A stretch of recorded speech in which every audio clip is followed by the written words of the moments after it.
Bueno, pues la noticia de que hay feria en Badajoz pues nos ha parecido estupenda, porque necesitamos salir de feria.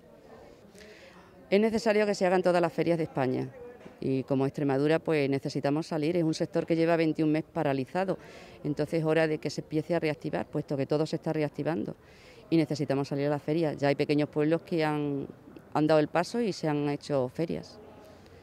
Pues ese tema de atracciones diversas se habló con el ayuntamiento, pero no para la feria.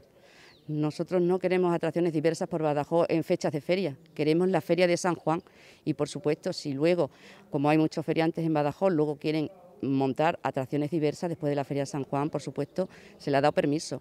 Pero la noticia que ha salido hoy parece ser que es lo que quiere el Ayuntamiento de Badajoz, cuando nosotros todavía no hemos reunido con ellos.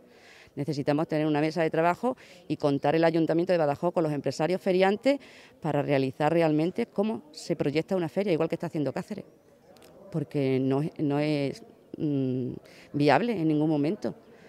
¿Cómo se van a poner atracciones diversas por Badajoz? Primeramente, que no hay capacidad en Badajoz para mantener esas atracciones y por qué nos tenemos que dividir.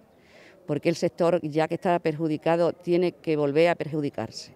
No, queremos la feria real con medidas sanitarias, todas las necesarias, porque somos los primeros que las queremos, pero queremos un recinto ferial como toda la vida, nada más y menos.